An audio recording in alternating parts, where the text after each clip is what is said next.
Днес довършихме пътичарника новия. Отгоре са соларните лампи. Отдолу сложихме ламинат. Защо?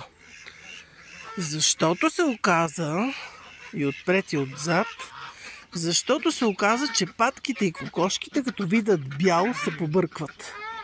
И стеропора, нищо че с мазилка с мрежа, дупки правят, за да ги изядат.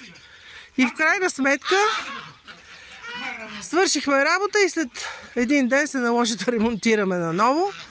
И затова сега с парчета ламинат останали от тук от там направихме отстрани това нещо като изолация против хапване на стеропор. Тук им направихме отвътре външната част, където да се разхождат. И тук вече е вътрешната част, където могат да снасят. Имат си легала. Къщичка, в нея имаме вече малки папенца, един-два пъти измътени. Старата на кучката, старата къщичка.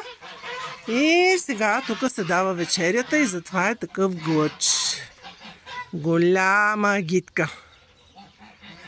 Къпат се на воля, 5 корита, пълнат се всеки ден с вода, защото иначе става тиня.